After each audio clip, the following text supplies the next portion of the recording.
Today's episode is brought to you by From Within Records. I am back from Hardcore Pride Weekend.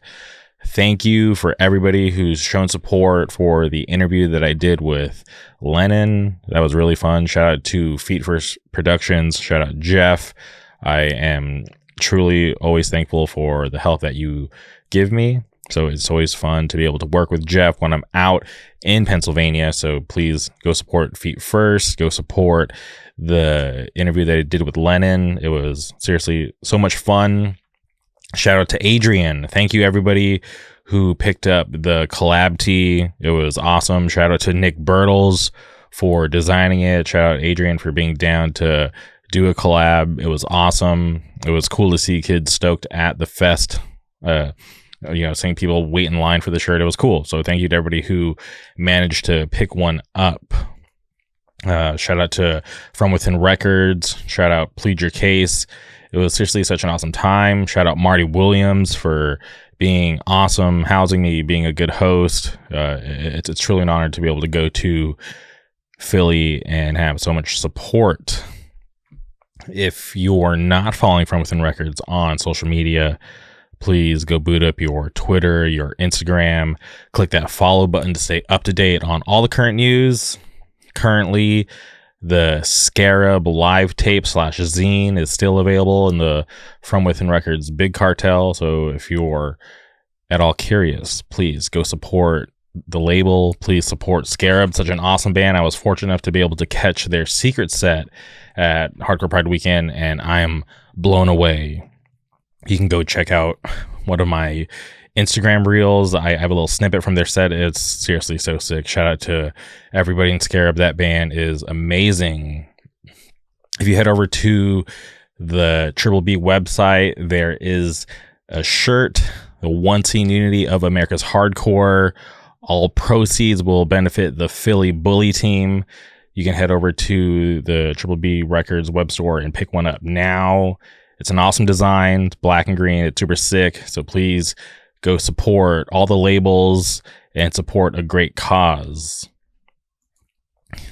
Please support the From Within Records podcast network. Shout out Dan. Shout out Lennon. They're doing their own podcast titled Dudes Doing Movies, which is a great listen. So please support them.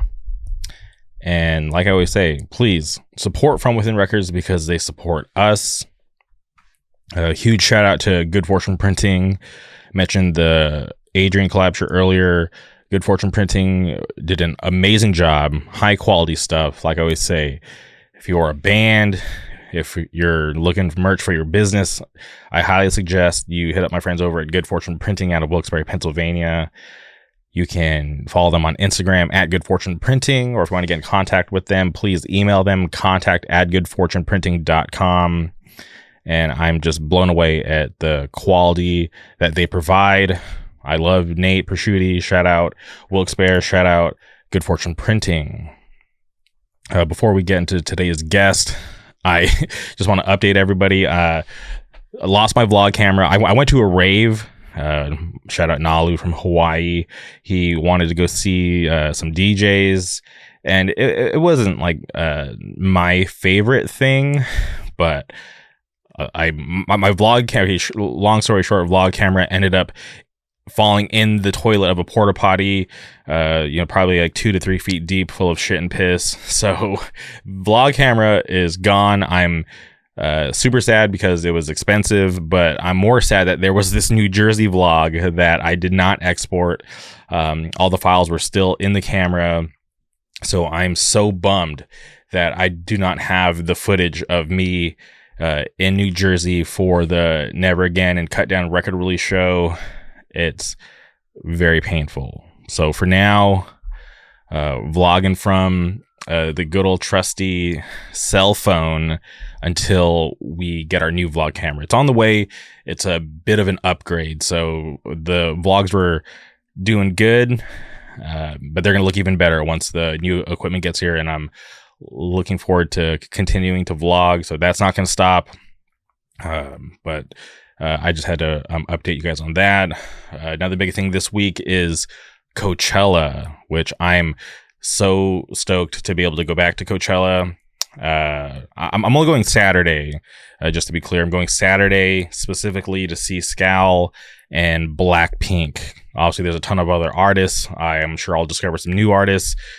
Charlie XCX is playing. I hope I get to hear Oh My God by New Jeans live if she decides to play it. But the main focus is Scal and Blackpink. It's going to be such an amazing time. If you're there, let's link up. I'll be vlogging. I'll be there with one of my best friends, Nate. It's going to be a good time, praying for good weather. It's going to be a wild time, but very much looking forward to that.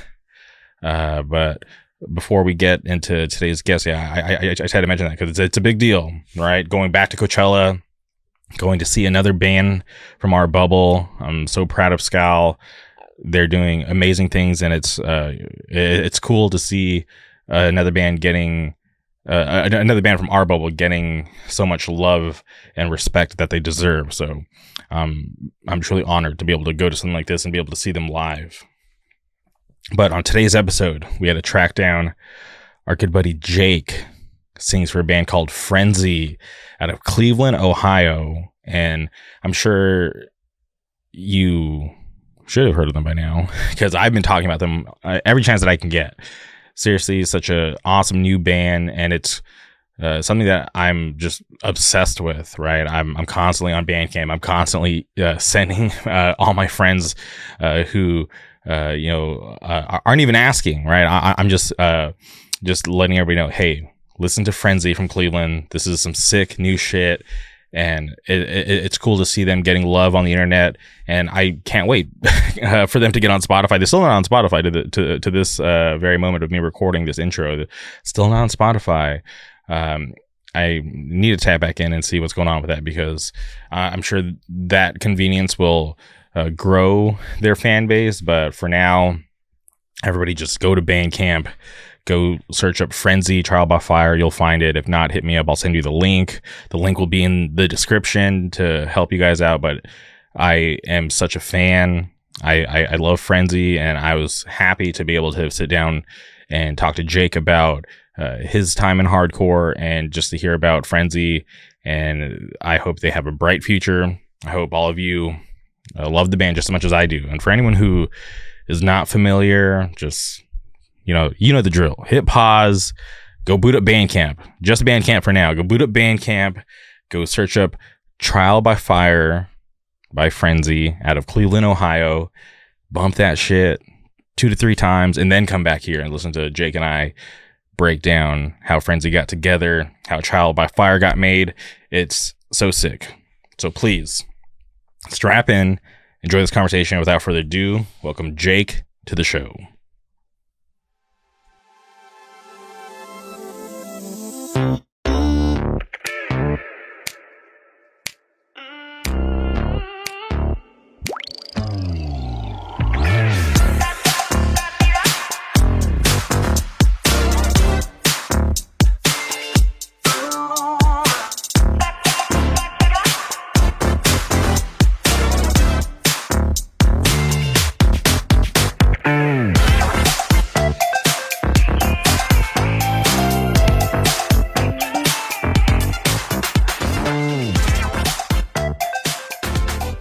We're live.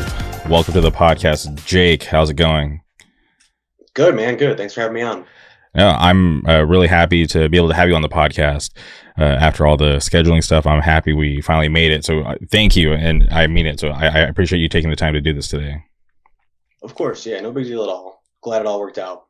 Okay, so the main reason why I wanted to have you on today is you playing a band called Frenzy, right? I've been talking about your band every chance I can get, right? People ask me, like, what am I listening to in California? And obviously I tell them, you know, the typical stuff, right? Listen to Tyranna on days, listen to Major Pain. That's all cool. But there's this other band, this new band out of Cleveland that I just can't get over. So I'm just so stoked. And I mean it. I think the music's fucking awesome. So I think Frenzy is the band that everybody should be listening to right now. But for people who are listening who may not be familiar, can you talk about what you do in the band? Yeah, sure thing. And thanks, man. I really appreciate it. So I'm the vocalist in Frenzy. I do all the yelling and stuff. That's pretty much my my main function. Tim and Tony do most of the writing. That's our two guitarists. Um, those guys are writing machines, for lack of a better word. Tony can crank out a song like nobody else. He does most of the lyric writing. We kind of workshop most of it too. But those are kind of the two main guys. And then you got Kev, who plays bass, and Peter, our drummer.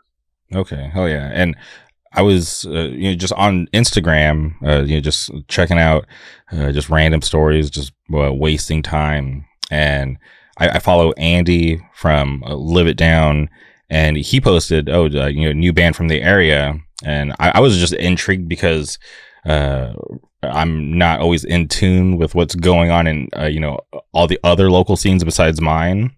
So I'm always always down to take recommendations or check out links that people post. So when I saw that he had posted your band, I was like, "Ooh, this is cool. Logo looks cool. Like, let me check it out." And I'm happy that I did, because I swear, I hate that I have to go to Bandcamp to listen to it, but but I do. On that. but I do, just because it's that good. And yeah, seriously, and I mean it. Like, I literally tell everybody that I can. But so shout out to Andy from Live It Down for posting you guys, because if he wouldn't have, or if I would have just gotten Instagram maybe a day later, I probably would have been out of touch or would not even know about your band. Yeah, we really appreciate it. Appreciate, again, you having us on and everything. It's cool to see. It's really great to see that people just like it. Honestly, it's always makes it a little bit more fun. But yeah, I mean, again, man, just really appreciate it. Okay, and can you talk about your history with hardcore? How did you discover it? Have you always lived out there in Cleveland? Yeah, so I'm from the Cleveland area, different parts. I live in Cleveland now, kind of on the outskirts. As far as hardcore goes, I'm kind of new to hardcore. It's always been something I've been into, even growing up, listening to heavier stuff. As far as, really being a part of the scene and going to shows, this is something that I've really gotten into in the last couple of years. I'm not quite as seasoned as some of the other guys in the band. Mm-hmm. Was really into, a lot of melodic hardcore, post-hardcore stuff growing up. Honestly, probably the band that really sort of bridged the gap for me, which is funny enough because they're not even really a hardcore band, but Counterparts is a band I really enjoyed. And then I kind of, from listening to more like melodic hardcore stuff, sort of branched into, bands like Mind Force, End It, that kind of thing, which is, I guess, kind of a weird transition to make. I don't know. But yeah, I'm relatively new to it, but really happy that I'm here now, honestly. Yeah, I wouldn't say that it's a weird transition, but I find that the Counterparts crowd, they don't really they kind of go in the opposite direction, right? They tend to stay in like that bubble, which is totally fine. Right. But to see someone from that bubble cross over and kind of go headfirst into hardcore, I think it's awesome, and I think it's a good example for people out there to see that it is possible, because I know sometimes bands like that can get some flack for kind of bring in a weird crowd, but for someone like you to come from that, I think it's cool, because it's not common. Yeah, it's definitely, you hit the nail on the head. They definitely get some flack, some justified, maybe some not so much. Defeater's another band that kind of bridged that gap for me. It's funny enough, Frenzy, actually, all of us collectively were all in sort of a melodic hardcore band pre-COVID. Mm-hmm. And then we played our very first show. It was actually the day that Ohio got shut down. So we were like one of the last shows to get played in Cleveland, unfortunately. We don't have to dwell on all that too much. We played that show. We played one show once things started opening back up again. And then it just kind of fizzled out. And then a year or two later, we all kind of reconvened. And, that's kind of how Frenzy happened. That's crazy. It's weird for me because I was around when Defeater was popping, right? Going to a Defeater show and it being crazy, kids singing along, and unfortunately, it's not like that these days. No diss to them, but it's crazy to see bands rise and fall. But that's just part of everything, right? No one stays at the top forever. How she goes. Yeah, but you mentioned your melodic hardcore band. Once things started opening back up and shows came back, what happened to that band? You guys just wanted to switch it up and start something new? Yeah, so I mean, it was kind of when things kind of opened up. Originally, we played an outdoor show at a DIY spot in Akron called Cling. Really great spot. Mm-hmm. Frenzy's actually playing there in a couple weeks too. Played there, had a good time, and then shows kind of went away again for a little while, and it was just kind of tough to keep up with and manage, and it just kind of fizzled out, and none of us at that point, by the time we got to a point where we could really play shows again, we were all kind of more into hardcore than we were melodic hardcore anyway. Mm-hmm. So then we, Tony had been writing most of what is Trial by Fire, the EP now, for about a year or so, give or take at this point. And then, him, Tim, and Peter had been working on it. They brought me in. Actually, originally I was going to be playing bass. And then we kind of struggled to find a vocalist. And one day we were all hanging out at a show over at out here in Cleveland, and basically just decided, okay, well, Jake, you want to move over to vocals? Sure. And then our buddy Kev was there, who had played guitar in the melodic hardcore band with us. He jumped on bass, and then we just kind of started. That kind of set the course for everything for us. That's interesting that you struggled to find a vocalist. I feel like people are always wanting to do vocals, since it's not like the easiest thing to do, but I feel like the barrier for entry is pretty low, since you don't have to know how to play an instrument.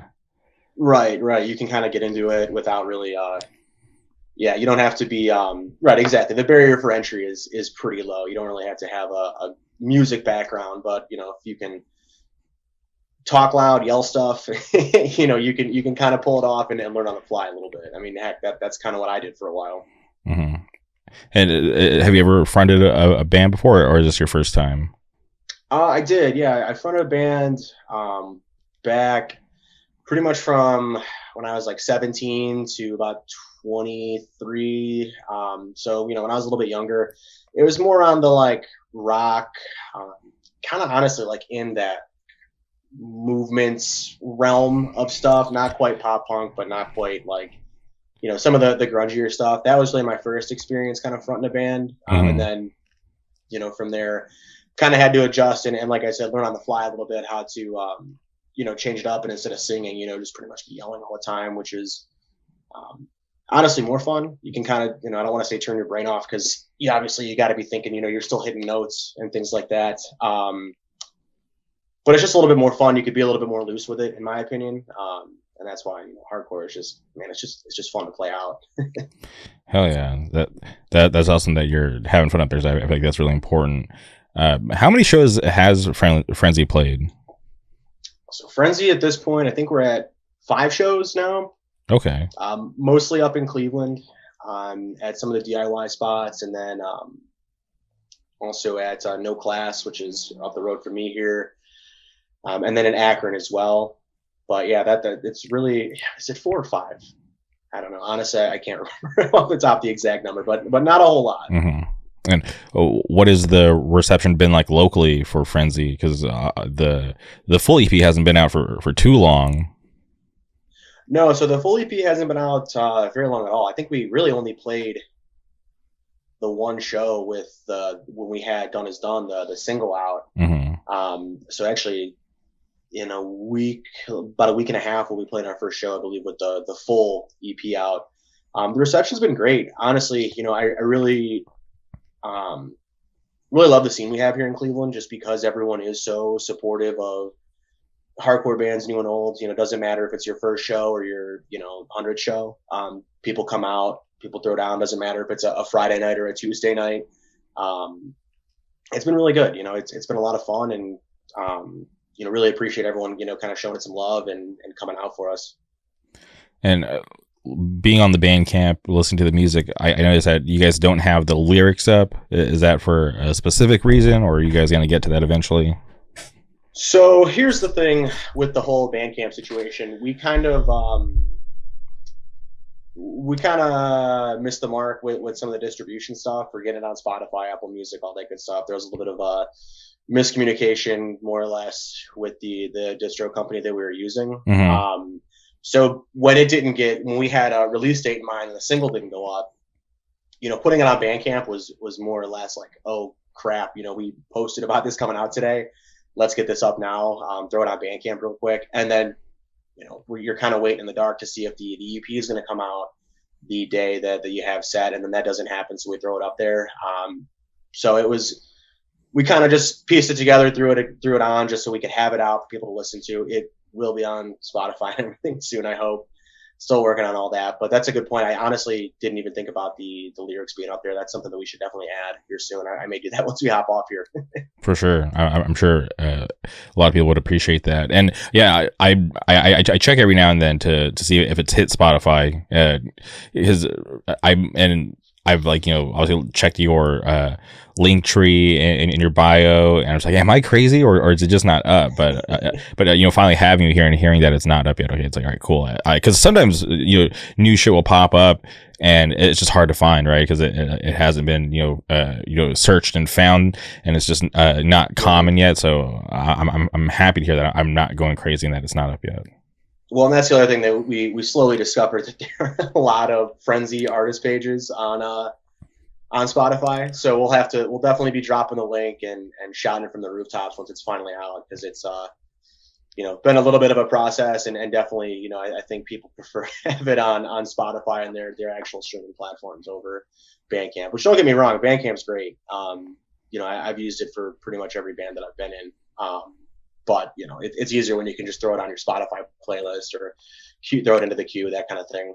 100%. Yeah, like I don't mind Bandcamp. Like I said, like I go there mainly these days to listen to Frenzy, but it I don't know if it's a bad thing or whatever, but having Spotify, Apple Music just makes things so much easier. Right, and it puts everything all in one place too. Again, it comes down to the, like I said, putting it on your, whatever your playlist is while you're driving in the car, or however you listen to music. If you're more of an album listener, playlist, single song, whatever. It's all about accessibility, right? 100%. Yeah. Truth be told, when I was, because I do a monthly playlist called Hardcore Caviar, and you guys were at the top of my list of bands that I for sure wanted on it. Sadly, that didn't happen, but for sure for the May edition, hopefully Trial by Fire is on Spotify by then. If it is, I'll put the whole EP on the playlist to help pump it up, because like I said, I believe in the music. When I listen to it, I'm just like, I don't know who these people are, but the music's fucking awesome. Thanks, man. I appreciate it. Really do. Yeah. Like I said, I'll make sure that happens.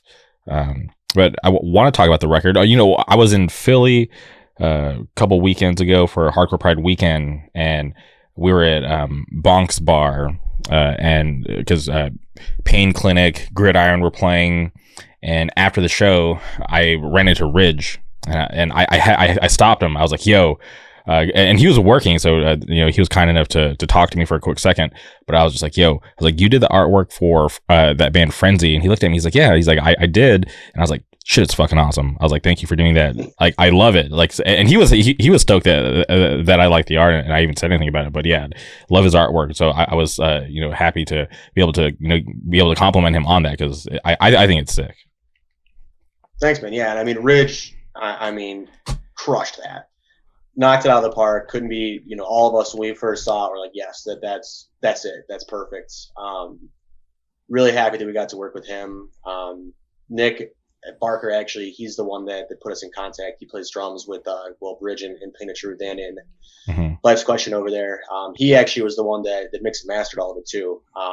But we've all been friends with Nick for a while. He started playing with them, and then basically put us in contact with Ridge. And yeah, he, like I said, absolutely crushed the art. We'll be using the logo and all that stuff for a while for sure. Yeah, and I was curious what your relationship was with Life's Question, because if I'm being honest, I didn't even know. I don't know Nick personally, and it's no diss, but I didn't know that he recorded music. So when I saw the name, looked it up, and he was like the common thread between us, I was like, yeah, does he do that? Because he doesn't even post about it on his social media. So I was just really confused. But I am curious, how are you guys connected to him? Yeah, so Nick's actually a Cleveland guy. He's from out our way. I've known Nick for a long time. One of my best friends. Same with Tony and Tim and all those guys. He's been friends with all of us for a long time. Nick actually, the first band that I mentioned earlier that I played with in, when I was way younger. Nick actually played drums in that Okay. band. So I've been playing music with Nick for a while. Same with Tony. Same with Tim. I think even Peter. He's filled in with bands with Peter and stuff before, if I'm not mistaken. And then he, through mutual friends and just through kind of the, hardcore scene, ended up linking up with Ridge and those guys in Life's Question, was filling in for them for a while, ended up being full-time with them, and then Pain of Truth too. And that's kind of how we got to, like I said, know Ridge and everything. So that's kind of the commonality or the missing link there. But yeah, he does some production work, engineering, stuff like that. He doesn't post about it that much, which I wish he did more, because man, he's so good. Even with him, again, couldn't be happier with how everything turned out. And it was really fun getting to work with not only a homie, but recording vocals with someone, the person recording me is someone I've recorded vocals with before, and played music with. It always just makes it easier when you're just kind of in a room with a bunch of friends and really just hammering this stuff out, which I think was really, I don't want to say unique to this process, because I've definitely experienced that in the past, but it's not always like that. Sometimes you have a hired gun or whoever that's coming in to record you. Like I said, it's just really, it's a lot more fun when it's all just homies kind of doing it all together and making it happen. Yeah, I can imagine there's like a certain level of comfortability that you wouldn't get if it was just somebody you didn't know. Because I've recorded music like 2 times in my life. The first time, I had no idea, right? I'm like hanging out. It's a random day. My bandmates call me like, "Hey, you got to come to this guy's house. Like, we're recording our EP today." I'm like, what? Oh, we're recording our EP. So I go, and I don't know who's recording us. It was, it was very unorganized. We were like young teenagers back then. So I roll up to this house, my whole band's there, and then the guy who's recording us walks out, and he walks up to me. He's like, "Hey, do you remember me?" I'm like, "No, I'm sorry, I don't." He's like, "Oh, you wanted to beat me up like when we were younger," and I'm like, "Oh, great, this is awkward," because I didn't even remember that. So on top of me recording vocals for the first time with some random dude who just asked me if I remember wanting to beat him, like me wanting to beat him up like when we were younger. This is like super strange. So that was awkward. Didn't enjoy that process. And then the second time I was in like a pop punk band, and I had to record, with my synthesizer with some random guy across town who, once again, did not know. He didn't even understand like what kind of band we were trying to sound like. So he was just so confused, and me trying to explain to him, I'm like, "We're just a 4 Year Strong ripoff. Like, listen to 4 Year Strong, and maybe you'll get like a better understanding." He didn't get it, and the recording sucked. I don't think we ever released that either. Luckily, the band broke up. We should have never even been a band, but yeah, it was terrible.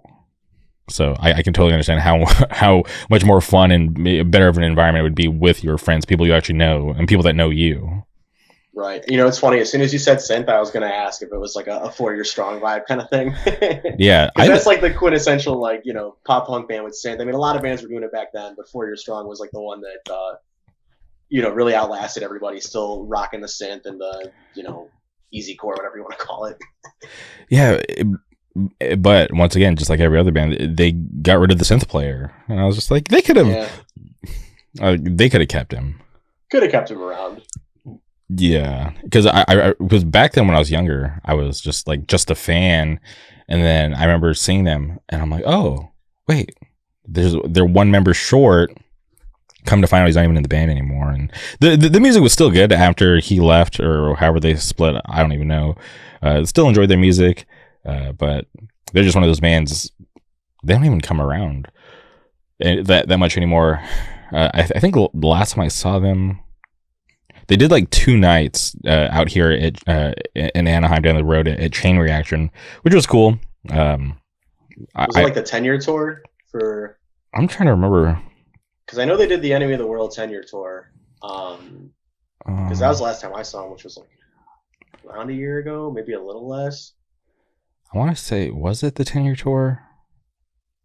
Maybe, because I'm trying to remember, because back then I worked for this company and we printed their merch, and I do remember that 10-year merch. But yeah, but even seeing them like a couple of years ago, I thought it was still fun. I still enjoy their music. Oh yeah, I mean they're still a great live band. I also love how we've just gone down a 4 strong tangent now. That rules. Yeah. But well, that kind of music, it just like knowing. Or figuring out that those dudes are like hardcore dudes. I was like, oh, that's so cool, because even to this day, people still dunk on pop punk. They look at it a certain way, but I still like that music. I don't care. Yeah, no, I mean it's still cool. There are still good bands doing it. Not as many as there once was. It's kind of funny, even especially in Cleveland. I feel like you really saw. At least for us, like even within like the local scene, like 5-10 years ago, Cleveland is a very like, there are more pop punk bands than you can count. It was just super saturated with pop punk bands. There was new bands popping up left and right, opening for shows at Mahal's or at Foundry, whatever it was, whatever venue, even the DIY shows and stuff like that. And now it's like a complete shift. Like I could probably count on one hand the pop punk bands that are even in the area that I could think of now. And now it's all this just huge wave of hardcore bands that have come through, and which is sick. Honestly, it doesn't really matter to me what kind of genre it is, as long as we have a thriving scene here one way or another. But you kind of saw that shift real time. I feel like all over the place. Like pop punk kind of got phased out a little bit. There are still some bands that have stuck around. You have your Wonder Years, 4 Years Strong still play out and stuff like that. But way more just like hardcore bands. Festivals are, full of hardcore bands now.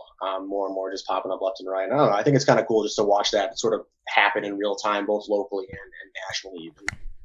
Yeah, as I've gotten older, my taste for pop punk is like, like I don't know if it's like stayed the same or if I'm like way more picky these days.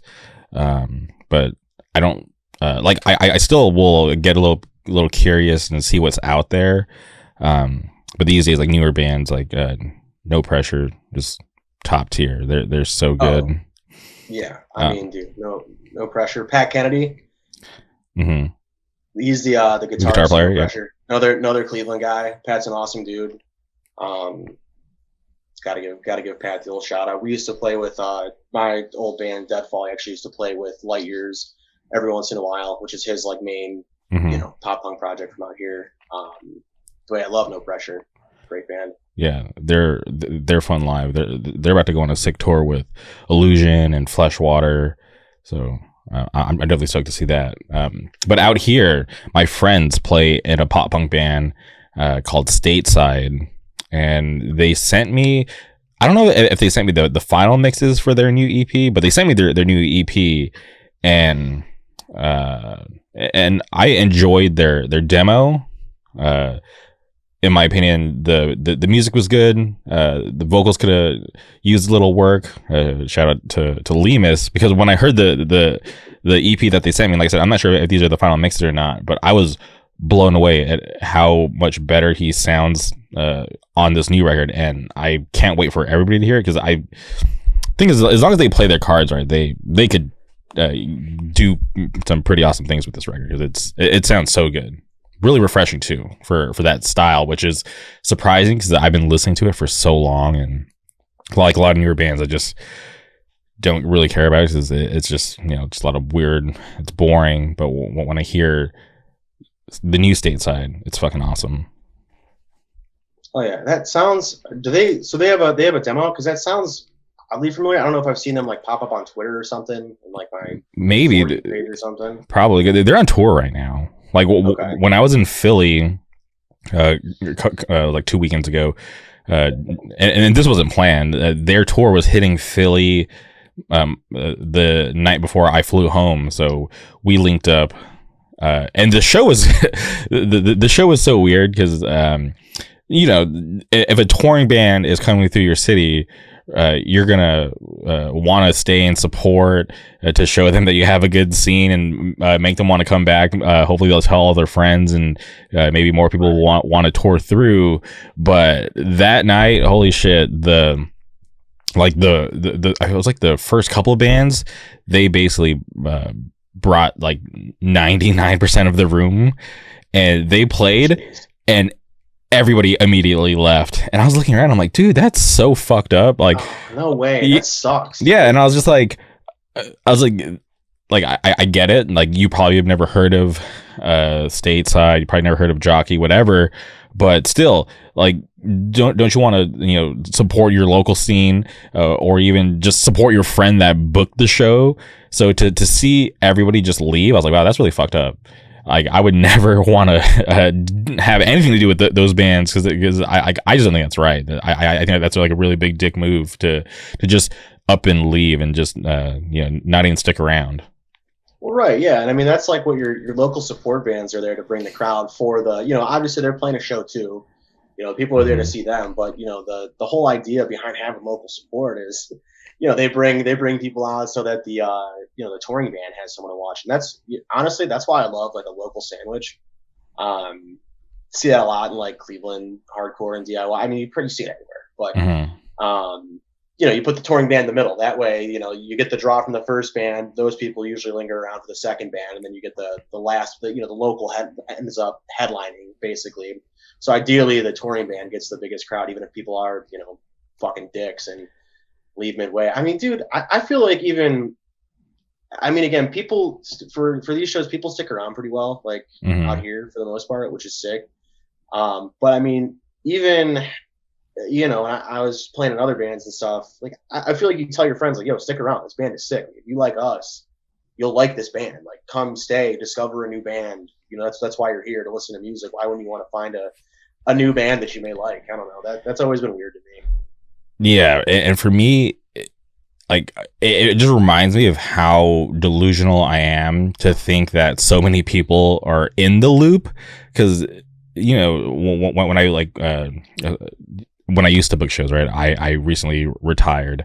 When I used to book shows, I would book these bands, and like, they were all my friends. So I already knew that they were good. They had potential. They had buzz everywhere else, but they just were probably coming to California for the first time, and I was just always surprised at the amount of people that just weren't in tune. I'm just like, I get it. There's a lot of music to listen to, but if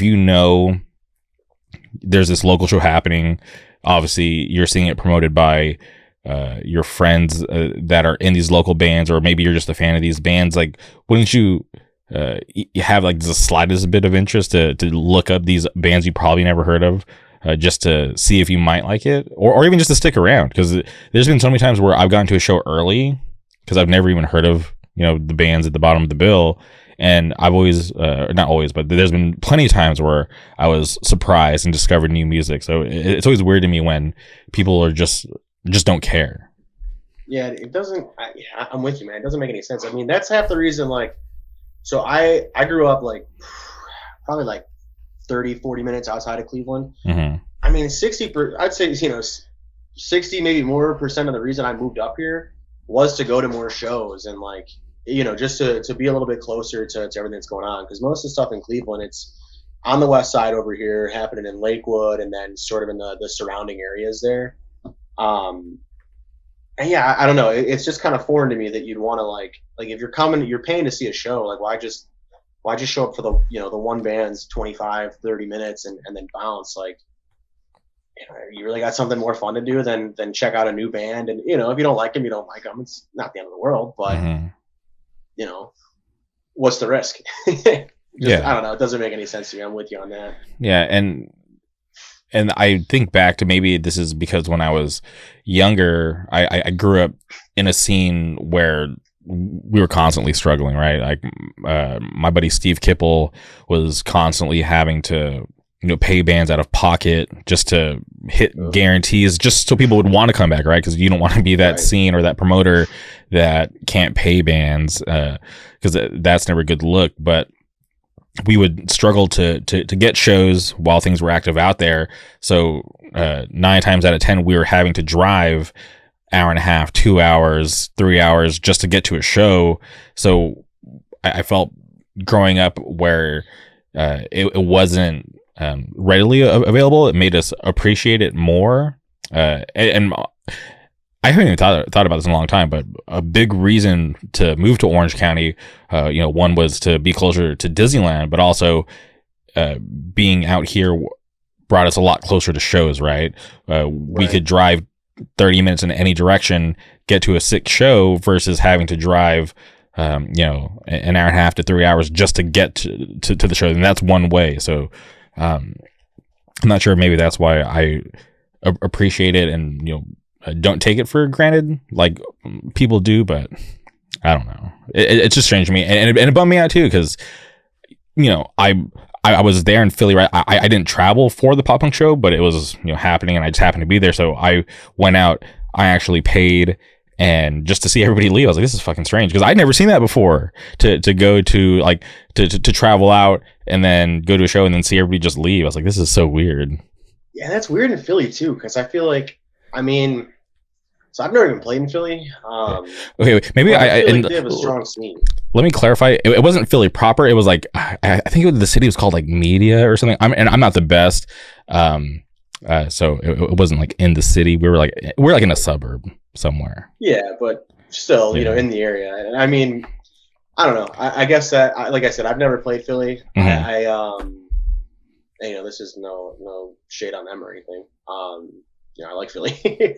But I feel like they've always had a pretty strong scene, even for locals. I mean, shit, dude. I mean, half the bands I feel like coming out now and I mean forever, dude. It's like you had like Chicago, you had Philly, and California were like kind of the hubs for music and stuff like that. And then obviously like New York and that too. But sort of like that northeast area of New York and Philly, Chicago, and like the Midwest, and then fucking West Coast.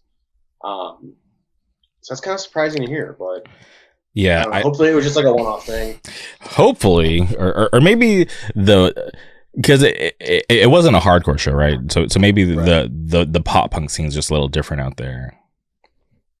Yeah, like I said, man. I mean, I'm sure you see it. Like I said, that shift of like, maybe it was just their homies coming out to support, as far as local bands go. Mm-hmm. And, they don't even really like live music. They're just like, oh yeah, man, I'll buy a ticket, come out, have a couple beers. And then, okay, I'm going to bounce. But, and I mean, people have stuff going on too. I don't always like to, fault people for leaving shows early or not hanging around, that kind of thing, especially, and I don't know what day the show happened or whatever, but, especially we've played a couple like, Tuesday nights, Thursday nights and stuff like that. And it's like, I can't, you got to be up at 6:30 in the morning. I don't blame you for not staying out a show till 10:30, 11, 12 o'clock at night. Yeah, I'm just happy that the touring band still had a good time because they supported each other. But I have all the faith in Stateside.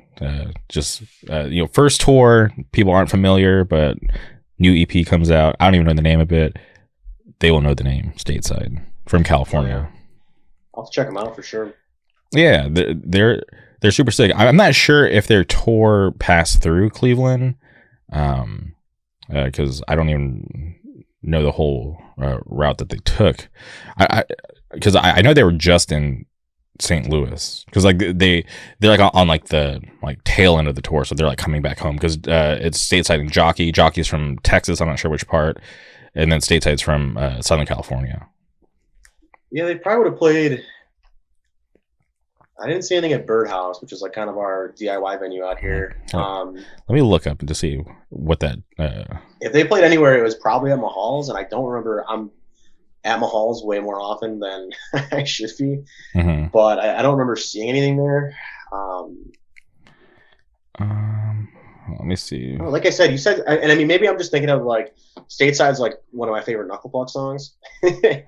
So maybe that's what's making it ring a bell in my head. But like I said, it sounded familiar when you said it. Yeah, I'm looking at the tour flyer right now, and it looks like they didn't pass through Ohio. No, Ohio? No. Next tour.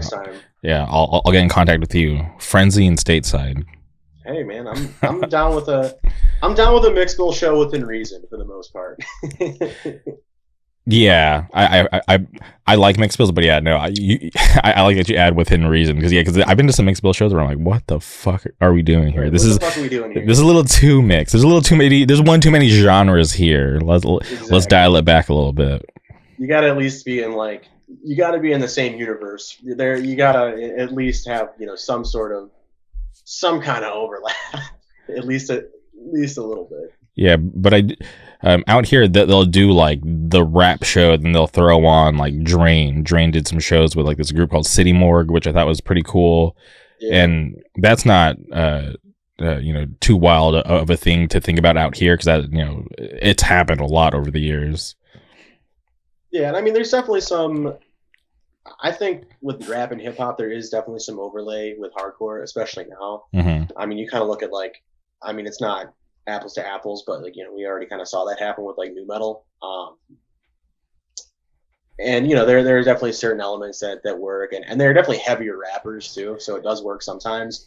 But like when you got like the acoustic act opening up the like all hardcore show, it's kind of like, oh man, you almost feel bad.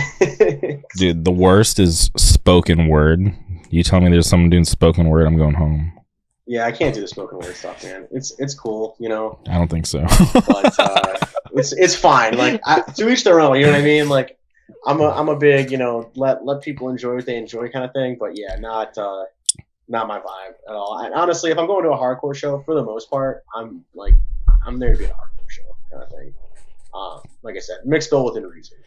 Yeah, because the vibe is so crazy, and like I've told the story before, but one night I was at a hockey game, and then we drove to Chain Reaction to see Touché, but there was like a couple of bands before Touché, so we got in.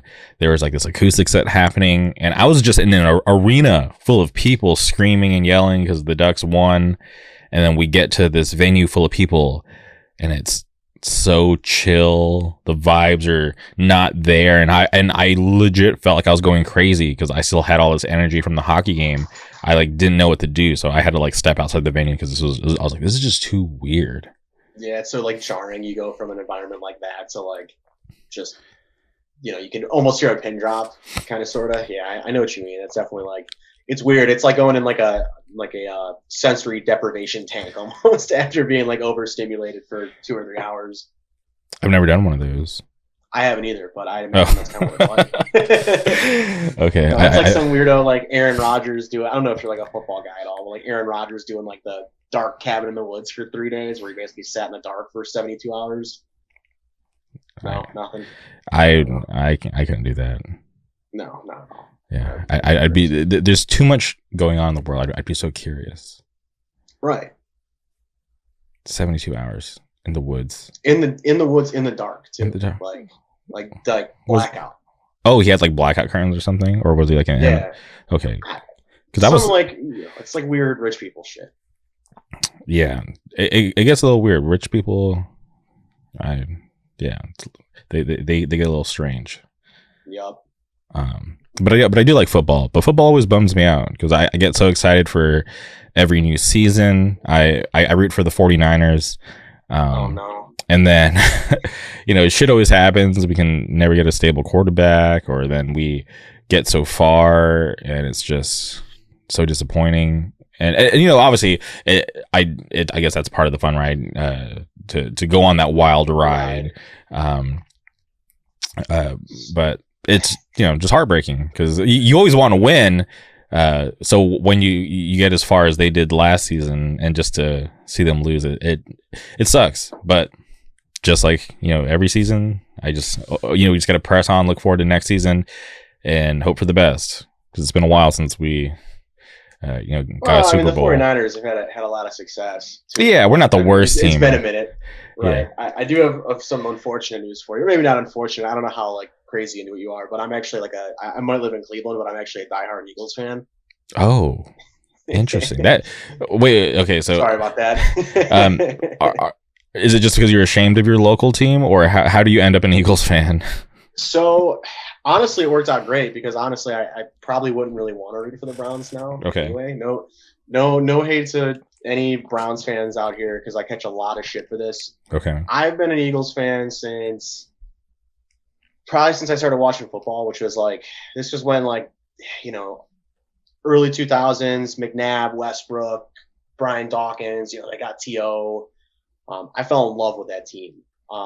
Just from a real early age. And I mean, dude, the Browns sucked. So like as a kid, you're like, why do I want to watch this? Yeah, you don't want to be a loser. They got cool colors and all that. So you're like, all right, like this team's, they're fun. They got a cool quarterback and all that. And yeah, I stuck with it ever since. And I mean, it's worked out pretty well for me because, the Eagles have been pretty damn good for most of my lifetimes. There's been some, shit show seasons with like Carson Wentz and all that garbage. But yeah, it just kind of stuck, and then they were good forever, and yeah, it's been cool. But as soon as you said you were a 49ers fan, I kind of felt bad because that game was it was unfortunate the way it played out. I would have liked to have seen it, kind of go the distance, with everybody at full strength. But once Brock fucked up his elbow, it was kind of a lost cause. Yeah, but we ended up losing anyway, so it didn't matter. Yeah, when Purdy hurt his elbow, I was like, there's no way. There's no fucking way this is happening right now. And then I was just like, it's over. Like, at that point, I was like pretty upset. I was like, okay, maybe he'll come back. And then it just kept going downhill. And I was just like, all right, I'm just going to watch it. This is not going to be fun, but at least we got this far. Because there's been times where we don't even make it to the playoffs. Right. It wasn't even it wasn't even that Purdy hurt his elbow. It's like Purdy hurt his elbow, then John Johnson comes in, and 3 plays later he gets a concussion. It's like, oh shit. Yeah, so it's like is Christian McCaffrey playing quarterback now? Like, yeah, what are you doing? It was a bummer, but it's just a part of it, right? Because and from me living in Southern California, people always wonder like, oh, how did you end up a 49ers fan? My cousin, he's a year older than me. Shout out to my cousin Alfie. He's like an older brother. He's my cousin, but he's like an older brother. So I always just liked what he liked when I was younger because I thought he was so cool.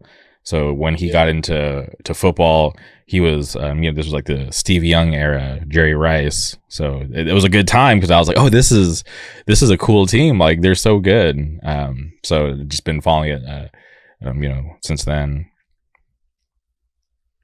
Yeah, it's awesome. I mean, the 49ers are fun too. It's only recently become like a weird, like sort of. I mean, really wasn't even a thing until like this year that it became like a weird. The Eagles just form all these weird rivalries in the playoffs for whatever reason. Like the Vikings are one, the Saints are another one. Where it's like, I hate the Saints. I don't know why. They just rub me the wrong way. Okay.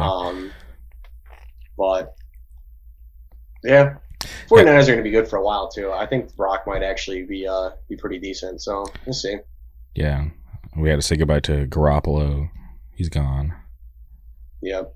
Now he's just fucking hanging out at brothels in Vegas.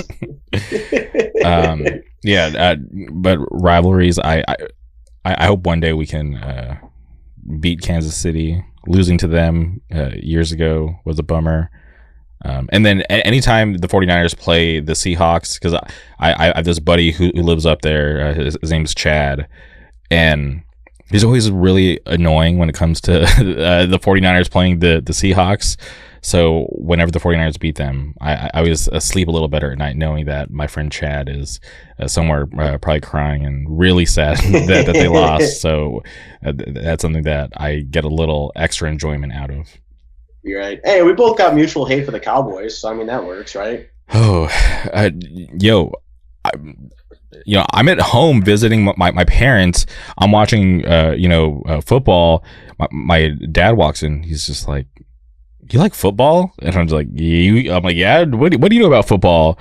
Shows me his Cowboys jersey, and I'm like, "What the fuck are you doing?" I was like, I was like, we're not cool anymore. Go away. Told him to dust off the VHS tapes from when the Cowboys were last good. Yeah. What a weird team. Yeah, not a fan. Okay. Do you follow any other major sports? Football is definitely like I'm obsessed with football. Okay. I do the fantasy leagues. I bet on football probably more frequently than I should.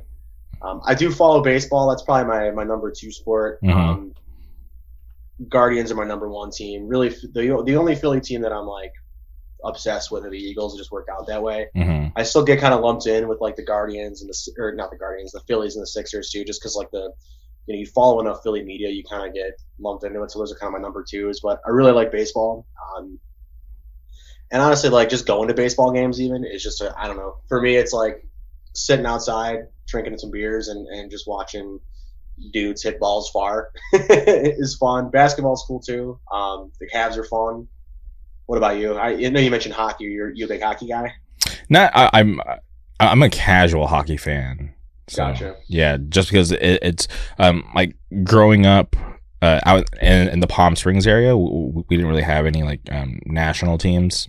So it wasn't until I moved here to Orange County where we have the Anaheim Ducks, and then the Angels are right down the road.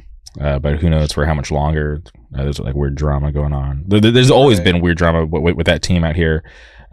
So just like to support the local team. So when it comes to hockey, the Ducks are who I root for. In baseball, I like the Angels, but I'm not super into baseball. Like going to games are fun. Like I would way rather go watch it in person than watch it on TV. Yeah, for baseball, I'm pretty much it's either on just because I want, it's on, like I'm doing something, I'll throw it on in the background kind of thing. Unless it's like playoff baseball, if the guards are like even, this was just the past year, they made it pretty far in the playoffs. So I was watching a lot of those games. Mm-hmm. But yeah, it's not as much fun to watch on TV. It's not really a great sport for TV watching unless it's like, if you're like in the thick of the season, especially like right now, it's like we're 5 games in. This game ultimately means that they play 162 of them. I'll watch the next one. Yeah, and the games, I just like being outside too. Like, mm-hmm. What I mean? Yeah, and I think maybe that's one reason why I don't get too attached either, because they do play so many games, which is crazy. But there's a former UFC heavyweight champion from your area. Stipe. Oh, okay. So you're familiar. I'm happy that you know who he is, because he's arguably the greatest heavyweight of all time. Yeah, Stipe's cool. I was way more into UFC a little while ago. I still, if it's on, like if my buddy's having getting it on pay-per-view or whatever and watching the fight, I'll go over there and watch it. But yeah, Stipe's cool. Local legend and all that. Which is cool. It's always sick when someone from Cleveland like does something sick, because let's be honest, the whole state of Ohio gets fucking dunked on left and right. So that was always cool to kind of have a dude like actually put on for Cleveland for once. Other than LeBron does a little bit, but he left, went to Miami, then he came back. Now he's in LA, so it's kind of like, yeah, you're that kid from Akron, but it's like. Mm-hmm. You left twice. Yeah, it would have been way more legendary if he just stayed. Because I feel like the loyalty, to be so loyal to your city, I feel like that's so awesome. And no, it is obviously LeBron, really good at what he does, but I always just thought it was strange for him to have traveled and turned his back on his city, but. Whatever. I mean, he got us the first championship in God knows how many years. And, you could see it coming from a mile away that he was going to go to LA. Mm-hmm. I think once he got the championship here and kind of got like that monkey off his back a little bit, it was like, okay, like, let's see how many more I can win here on this contract, and then bounce. And then, the fucking Warriors pop up. And I mean, honestly, dude, I think he could have won 4 championships here in Cleveland if, the Warriors didn't just come up as what they are and completely rewrite the game of basketball, essentially. Mm-hmm. Because, they were just demolishing the East. And then even, most of the Western Conference teams really didn't size up well against the Cavs. And then Golden State. And then they got KD, and it was, all downhill from there for a while. But we got the one. It was fun. I got to watch everyone go batshit crazy in Cleveland. I was actually... Just before I lived in Cleveland, I was still going to school down in Kent. But me and my buddy drove up, basically as soon as the game ended, we ran out of our friend's apartment had to like hop a fence and just bolt it as fast as we can to East 4th to get down there and just see the madness. I mean, people are hanging out of buses. We're sitting in traffic for so long that we end up just like sitting on top of his car, like bumping music and stuff. So it was cool to see like an actual championship kind of happen in the city. Would definitely have liked to see the well, at that point, the Indians, now the Guardians, pull it off the same year too, because they were so damn close. And that would have been cooler because, like I said, I'm more of a baseball guy than I am basketball, just in terms of like my rooting interest. But you know, like I said, LeBron was going to leave. We all knew it was going to happen. Didn't sting so bad the second time because at least we got the chip out of it. Yeah. There's this video game called Multiversus. I don't know if you ever heard of it. It's like a Super Smash Brothers clone. That's like the. Oh, you know what? I've seen like gameplay videos of it. I know what you're talking about. Okay, super. I guess not too weird because of Space Jam or whatever. But LeBron is like a playable character, which I thought was really interesting. And weird fighting style, but I just thought it was really interesting to put someone to put an athlete in a video game like that, because these days I can't even think of anything that's happened like that. So it's to his character, legendary. Oh yeah. But we can't speak about famous people, athletes, without mentioning Logan Paul. And Jake Paul, both of them, from right up the road too, man. Fuck Jake Paul. I hate Jake Paul, but I love Logan Paul. I mean, honestly, they're both kind of fuck. I honestly don't know which one's which. Which one is the one that was just on WrestleMania? That's Logan Paul. That's Logan Paul. Yeah. Okay, and Jake Paul's the fucko boxer that. Yes. Which one scammed a bunch of people out of crypto? They both did. Okay, they both did. Yeah, I mean, dude, they both fucking suck. Let's be honest, man. I mean, look, I got to admit, like, watching, I'm not a huge, like, pro wrestling guy. Okay. My one buddy has recently got me into that, and oddly enough, NASCAR, I don't know why, don't ask. It's something about watching cars turn left. It's fun. Okay. But I was watching that, what was that, Friday night? And you know, it was pretty crazy to be, like, see a dude who's, done professional wrestling 2-3 times, just jump off the top rope like that, like no questions asked. Like it was pretty crazy to see him do that. But yeah, honestly, fuck them. They both give Cleveland a bad name. I feel like Jake does it worse. I've always tried to like Jake, but he just seems so slimy compared to his brother. His brother's not perfect. Obviously done some questionable things in his past.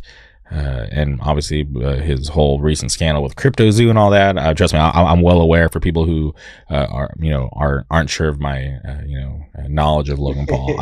I've been following him closely for years. We go way back to when he lived on Hollywood and Vine. So it's crazy. But also, you used to watch Robin Big. Of course. Okay. His cousin, also from Ohio, Rob's cousin, Drama. Oh yeah. Yeah. Yeah. How did I forget about that, man? Yeah. Like I said, we got some, but that's the thing though. Like a lot of those people don't like Stipe. Again, Stipe, LeBron, they claim Ohio. Okay. Like Drama. I don't know. I don't ever remember him like now that you mention it, like I remember that he's from here, but. I don't ever remember him like claiming Ohio, and even the Paul brothers, they do their whole. Which one's the one that? See, this is what I'm saying. I lump them in as like one person, unfortunately. It's fine. Just because, dude, people from Cleveland do not claim them. I'm telling you. Like we're like, nah, man. Like, they don't. First of all, you're from like what is it, fucking like Westlake or something, which sucks because that's like 20 minutes down the road from me. But they did the whole like I came up from nothing. It's like, dude, no. Drive through Westlake. Like there's those houses are nice, man. You didn't come up for nothing, but yeah, I don't know. Not a fan of the Paul brothers. So I totally forgot what train of thought went there. I don't know. I lost it. Sorry. It's all good. Okay, last famous person from Ohio, the producer of the Joe Rogan Experience, Young Jamie. He's from Ohio. I did not know that. Yeah, that's all I know. I don't know too much about him, but whenever they talk about Ohio, he gets very proud.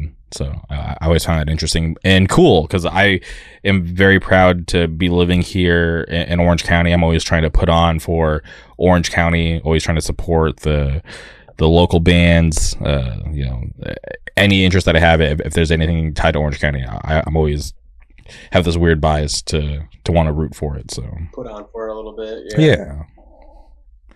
And I feel like more people should be proud of where they're from, you know? Yeah, no, I'm with you on that. I mean, that's why, you know, like I said, people don't fuck with Ohio. Like, you know, like I said, it's the butt of a lot of jokes. Also, MGK is from Ohio, which is like, I forgot about that. That guy kind of fucking unfortunate. Oh, he saved guitar music though, so we owe him a lot. Right, he saved guitar music, and also no one's punk rock if they don't wear Doc Martens on stage. That whole fucking spiel. Like, dude, fuck you, man. I can't jump up and down with like bricks on my feet. I need some arch support, brother. I forgot about that guy. Okay. Yeah. So unfortunately, you know, just to add to the list of people that, you know, aren't great from Ohio. Some people do claim MGK in Ohio. I'm not really one of them. But yeah, I think one thing about like Ohio that's really cool, and I'm not even just talking about Cleveland. Like, I'm talking Cleveland, Columbus, Cincy. Mm-hmm.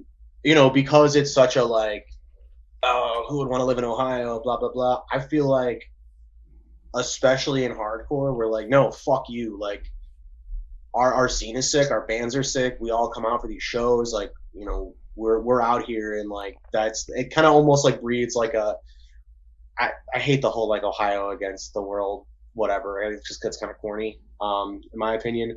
But it does kind of breed that mentality of like, yo, we have this community here, and like, you know, come check it out if you want to get down, kind of thing. Mm-hmm. And going back to how I discovered Frenzy, do you guys have any kind of relationship with Live It Down? Honestly, dude, when you said that, I didn't even realize that he had posted that. I'm trying to think. So. Again, like, I'm kind of like the unfortunately, like, the less experienced dude. Like, outside of like Nick and those dudes, like, I don't know a ton of dudes in hardcore outside of, I mean, really anybody in hardcore outside of like the Cleveland area. Mm-hmm. So I don't know. I'm wondering if Tony or Tim might, or maybe he saw it through Dick or Ridge posting something. I'm not sure. Yeah, because it's not like he like screenshotted somebody's post. It's like it was like his own like you know, it's like he went out of his way to screenshot what was on his phone and then posted it on his story. Yeah, I don't know. That's cool. I mean, again, that's fucking sick. But I don't know. I don't know. Like I said, I think I missed that entirely, unfortunately. Yeah, no, and I don't. Yeah, he didn't tag anybody. He just put like, if I'm trying to remember correctly. He like posted like, oh, like newer band from the area or something along those lines. And like I said, whenever I see anybody posting that, I'm always curious, because I feel like ever since I got into hardcore, I've been on this like endless you know, quest to find like the best band, or you know, like my ultimate group where I could walk away and be okay, but haven't found that yet. I'm still searching. Yeah.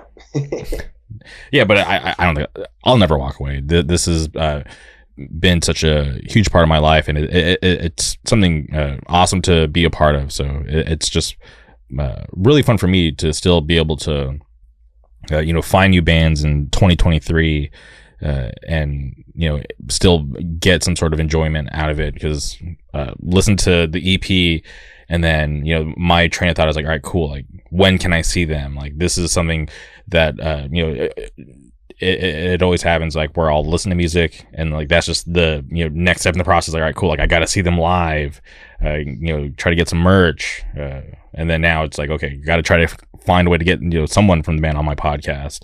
So that's how like my brain is working these days. But yeah, it's so important to me to just be able to, you know, continue to be caught up with what's going on, because I always thought it was weird when I would have friends who would get to a certain point in hardcore, and that's where they would plant their flag. You know, everything after this sucks. All they'd want to talk about is the golden age of hardcore, the early 2000s, the 90s, whatever.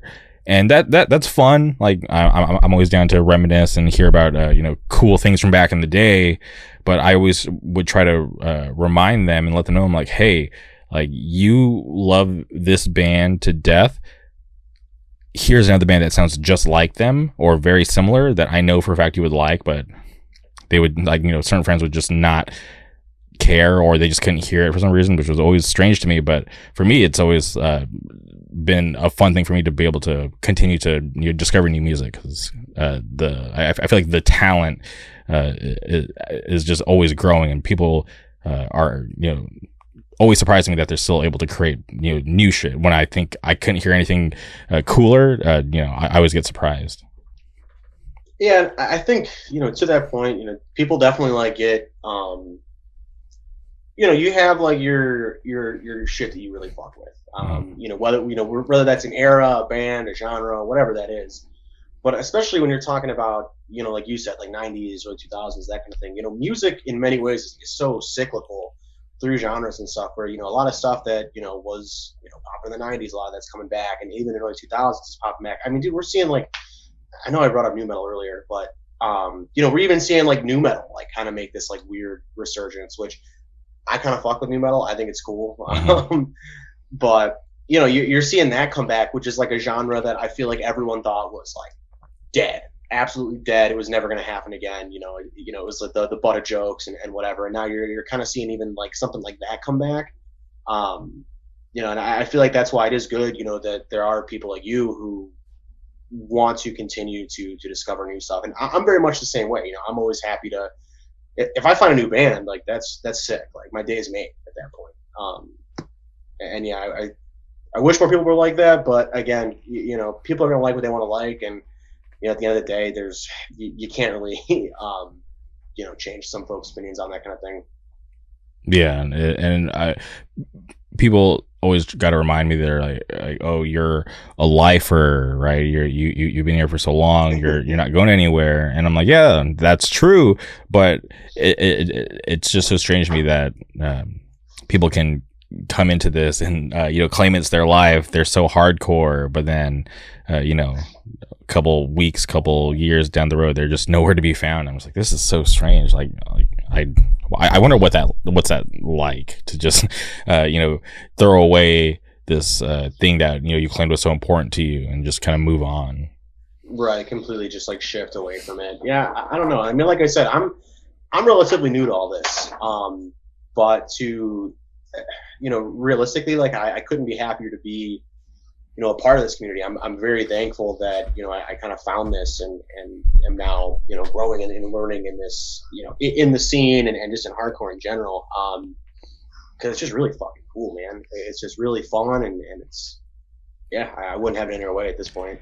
Yeah, no, I think that's really exciting to be able to come into something new and have that energy to want to learn and you know, see what's going on. Because for me, like over the pandemic, I got into K-pop. Like all these like things right here, these are all like K-pop albums, and I had no problem, you know, telling my friends or even the people that I would like look to just kind of be like pointed in the right direction when it came to K-pop, because it's like I can't pretend. Well, I could, but I'm not the type of person to want to pretend that I know everything. I would much rather put it out there like, hey, I'm here to learn. Please, you know, give me some knowledge and I'll figure it out. So for me to be able to get into like a new genre of music, especially in this day and age, right, where it's so easy to go out and look up bands. We got YouTube. There's TikTok, which is crazy and really fun. So for me to be able to kind of like apply like my mentality from hardcore to K-pop when it you know, comes to wanting to discover new music and try to find the type of you know, K-pop that I like, it was fun and crazy for me to be able to have that experience so late in life. So I can understand for you to be newer to hardcore and to have this excitement. I'm happy for you, and it's cool for you to be giving back already, because a lot of people will come to hardcore and just participate by going to shows and buying merch, and that's it, and that's fine, right? And not everybody's meant to be in a band, whatever. But I always think it's cool when people find their lane and want to contribute by starting a band, doing a zine, a podcast, whatever. So for you to be newer and jump right into doing a cool band, I think that's really awesome. Yeah, man. Like I said, and I've been going to shows for a while. But you're right. There is that, like, you want to get more involved in any way that you can. And even if I wasn't, in Frenzy or doing, some other project, I'd like to think that I'd try to do something else too. But to your point, even the folks that do, they show up at the shows, they buy the merch, they support these bands. Even, I know there's the whole, even people online, like, posting about it, like, and retweeting. I mean, you're still contributing in one way or another. I think that's cool. But yeah, man, it's just a lot of fun. Like I said, I would not, honestly, just real happy to be here. Yeah, no, and it, we're happy to have you. I always try to encourage people to be welcoming, right? Because hardcore can be very intimidating. I can see how intimidating it can be for young kids, because trust me, when I was younger, I didn't know what the fuck I was doing. So I was lucky enough to have some older friends that were way more seasoned, with hardcore than I was. So they were able to kind of guide me and just give me like real information about how the scene works out here in Southern California. So I was able to just have a real understanding like pretty early on, which was nice, because I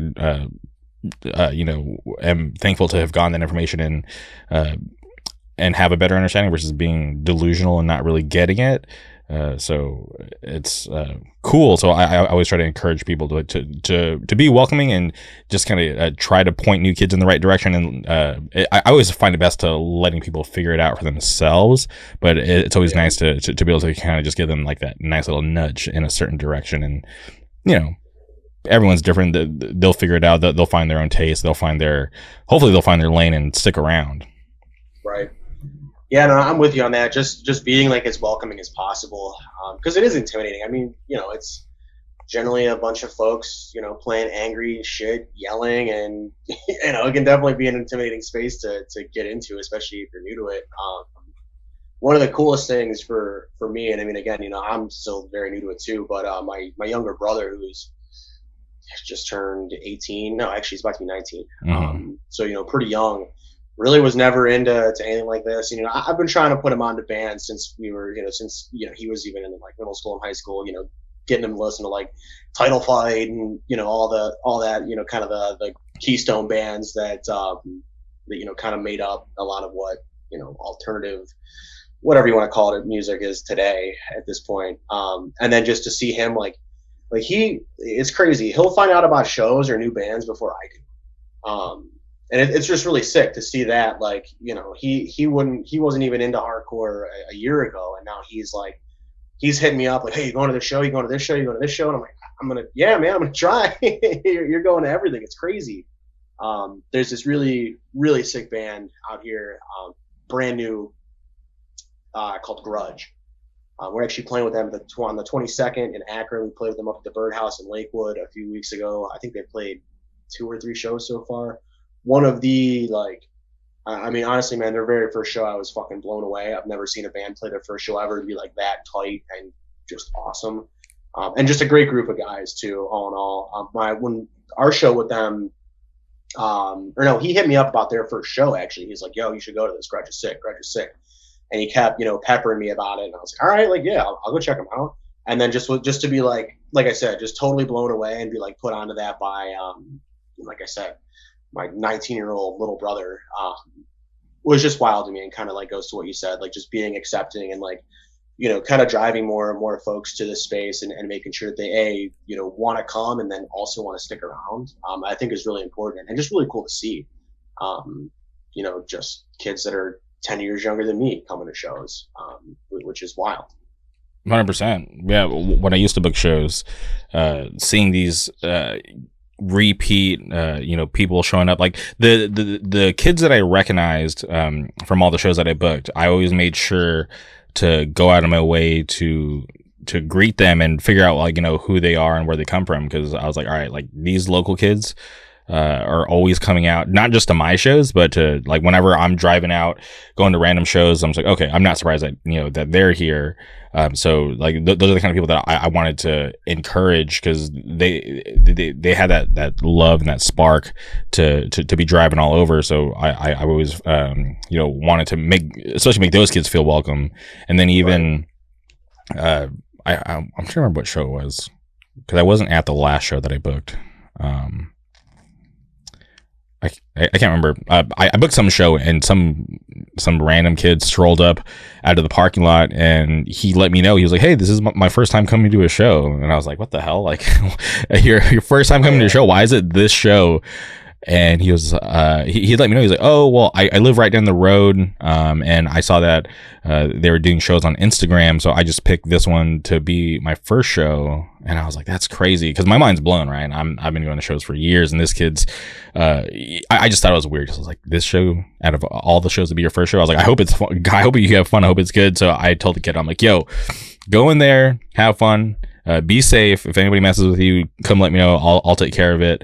And end of the night, kid comes up to me. He's like, "Dude, that was so much fun. Like, I'm going to keep coming back." And I was just like, "That's crazy." I was like, "I'm happy you had a good time.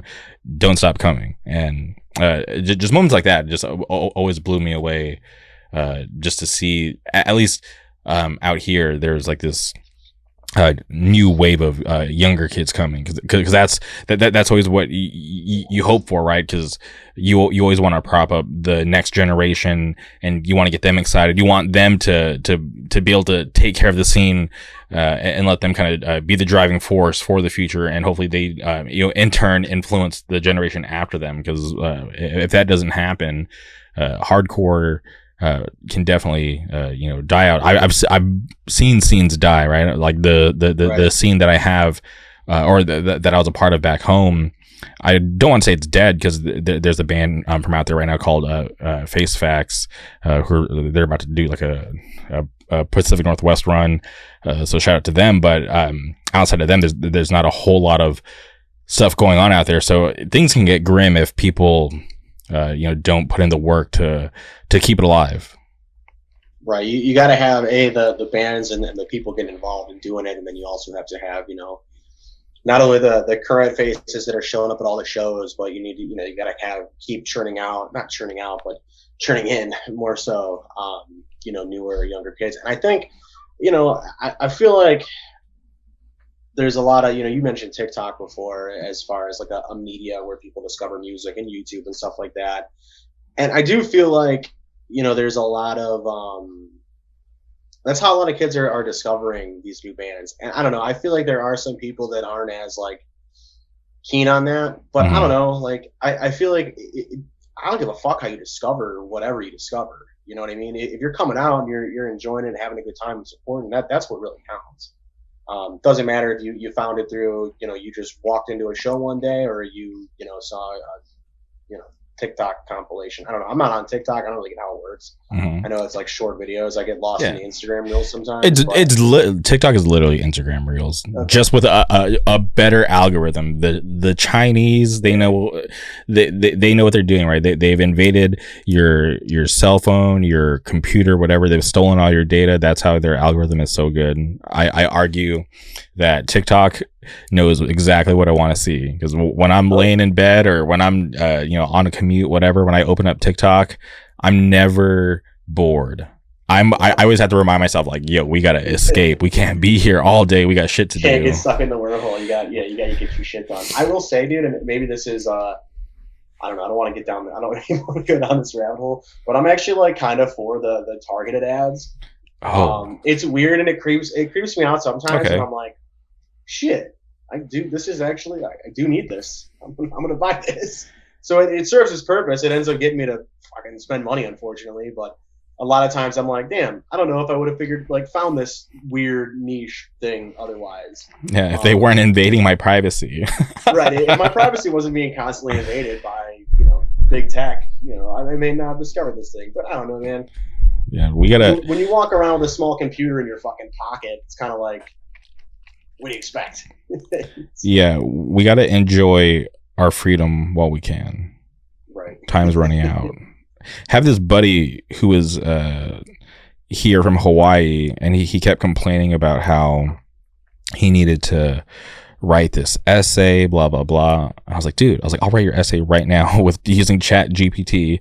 And he's like, what are you talking about? And I was like, here. I was just like, I'll write it right now. What's the topic? So we literally came up with this 2,500 word essay, and he was like sweating. He's like, I can't use that. That's cheating. And I was like, I think it's a gray area. I was like, it's not cheating. You'll be fine. Yeah, I mean, it's AI, man. It's just bending the rules, man. I fucking wish ChatGPT was around when I was in college, man. I hated writing essays. I was pretty good at just word vomiting stuff. Mm-hmm. But man, I would have killed to have just been like, write an essay about this, and then just sit back and watch it do its fucking thing. Man, I would have got way better grades, and it probably would have taken me 6 years. Yeah. So for the people that go to my website, there's a blog section that's empty. I've been having Chat GPT write these blogs, and and it's great, right? But I've just never published them because I'm not like conflicted, but I'm just like, I don't want to get lazy and not proofread all of it to make sure it's decent. But I'll give it the premise of my blog, right? Because I obviously I'll have okay, this write a blog, and it's super simple, write a blog about this, and then when it does it, I'm like, okay, is this just the generic version? Let me do it again, and then it'll send out another blog just as good but completely different. And I'm just like, this is insane. This is wild, and this is once again a gray area. And I was like, I don't know if I'll post those. So I'm just sitting on all these blogs that I came up with the idea, but I didn't write. So I can't. I don't know if I can take full credit. Can I take full credit for you came up with the idea, but ChatGPT wrote it? I don't know. I mean, yeah. You at least say partial. You had the idea. You just let a fucking computer write it for you. Why not? Yeah, it's creepy. Proofread it too and edit it. It's kind of like, well, you did most of the work at that point, sort of. Yeah, I was listening to this story about how Chat GPT, I forget what company it was, but they'd given it the task to make money, right? Oh, right, and it fucking hired someone to yes, I'm not the whatever the CAPTCHA thing. Yeah, I've seen that too. That's fucking crazy. Yeah, and then it wasn't a robot.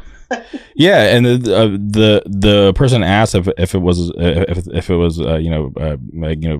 being hired by a robot, and it lied.